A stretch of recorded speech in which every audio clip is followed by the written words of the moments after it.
ಯಾವ ಪಾಪಿ ಮಗನನ್ನು ಹೆತ್ತು ಈ ನರಕದಲ್ಲಿ ನೂಕಿ ನೀವು ಸ್ವರ್ಗ ಸೇರಿದರಮ್ಮ, ಸ್ವರ್ಗ ಸೇರಿದ.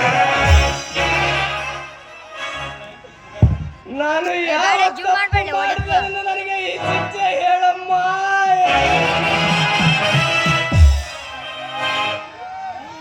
ಅಮಲವಾಗಿ ಆಗಬೇಕಾದ ಈ ಕಮರ ಅಘೋರ ಪರ್ವತದಲ್ಲಿ ಕಮರಿ ಹೋಯ್ತು ಜೀವ. ಬಟ್ ನನ್ನ ಕುಟುಂಬದಲ್ಲಿ ಕೆಟ್ಟ ಕೃತ್ಯಗಳ ಪಾಪಿಯನ್ನು ಪತ್ತೆ ಹಚ್ಚ ಅವರ ರುಂಡವನ್ನು ಕರೆದಿದ್ದರೆ ನನ್ನ ಹೆಸರು ಕಂಡ ಬೇರುಂಡ ಗೌಡನೇ ಅಲ್ಲ.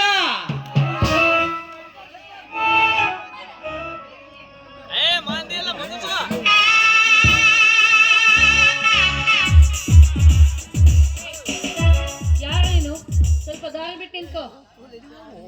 ದಾರಿ? ಓಹೋ, ನನ್ನ ತಂಗಿ ರೂಪ. ರೂಪ, ಎಲ್ಲಿಂದಿಗೆ ಹೊರಟಿದೆ ನಿಮ್ಮ ಜಂಬೂ ಸವಾರಿ? ಅದೆಲ್ಲ ನಿನ್ಗೆ ಹಾಕೋಬೇಕು. ಒಬ್ಬ ಶ್ರೀಮಂತ ತಂಗಿನ ನಡು ದಾರಿ ನಿಂತ್ಕೊಂಡು ಈ ರೀತಿ ಅಸಭ್ಯವಾಗಿ ವರ್ತಿಸ್ತಾ ಇದೆಯಲ್ಲ, ನಾಚಿಕೆಗಳು ನಿನಗೆ? ಶ್ರೀಮಂತ ಸ್ತ್ರೀ?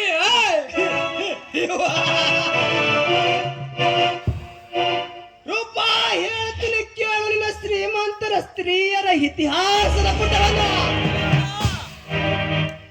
ಸತ್ತಿಲ್ಲದ ಸೂಳೆಗಾರಿಕೆ ಮಾಡಿ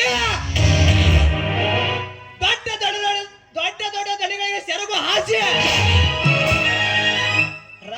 ರಾತ್ರಿ ಶ್ರೀಮಂತ ಆಗಿ ಬರೋ ನಿನ್ನಂತ ನಿನ್ನ ಹಾಳು ಸಮಾಜದಲ್ಲಿ ರಾಶಿಗೊಂದು ಡ್ರೆಸ್ಸಿಗೊಂದು ಕಾರ್ಪ್ ಅಂತ ಪಪ್ಪು ಬಾರಿ ತಿರುಗಾಡಿ ಡ್ರಗ್ಸ್ ನಶೆಯಲ್ಲಿ ವೇಷವಾಗಿ ಬಂದ ನಿನ್ನಂತ ಹಾದರದ ಸೂಳ್ಯರೆಷ್ಟಿಲ್ಲ ಈ ನಿನ್ನ ಹಾಳು ಸಮಾಜದಲ್ಲಿ. ಗಂಡನನ್ನು ಮುಂದಿನ ಬಾಗಿಲಲ್ಲಿ ಕಚ್ಚಿಕೊಂಡು ಮೆಂಡನನ್ನು ಹೆಚ್ಚಿನ ಬಾಗಿಲ ಕರ್ಚಿಕೊಂಡು ರತಿಕ್ರೀಡೆ ಆಡುವ ನಿನ್ನಂತ ಸುರಸುಂಗರ ಸೂಳೆರೆಷ್ಟಿಲ್ಲ ಈ ನಿನ್ನ ಹಾಳು ರೂಪ. ಸಾಕ ಇನ್ನ ಬೇಕ ಇನ್ನ ಶ್ರೀಮಂತರ ಸ್ತ್ರೀಯರ ಇತಿಹಾಸದ. ಚಿಚಿ, ಯಾರು ಇಲ್ಲದ ಸಮಯದಲ್ಲಿ ಇವನ್ನ ತಡ್ಕೊಳ್ಳೋದು ಸರಿ ಕಾಣೋದಿಲ್ಲ. ಹೇಗಾದ್ರೂ ಮಾಡಿ ಇವರಿಂದ ಪಾರಾಗ್ಲೇಬೇಕು. ನೋಡು, ನಿನ್ನ ಯಾವ ಆಸೆ ಈಡೇರಿಸೋದಕ್ಕೆ ನನ್ನಿಂದ ಸಾಧ್ಯವಿಲ್ಲ. ಬೇಕಿದ್ರೆ ನಿನ್ನ ಮನ ಸಂತೋಷಕ್ಕಾಗಿ ಒಂದು ಹಾಡು ಹೇಳಬಲ್ಲೆ. ಆಯ್ತಪ್ಪ, ನಿನ್ನಿಷ್ಟದಂತೆ ಆಗಲಿ.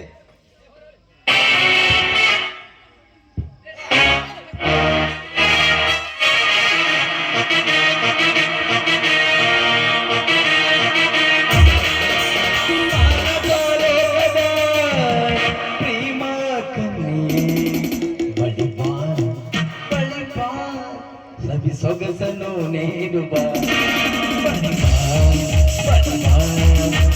ಸೊಗಸನು ನೀನು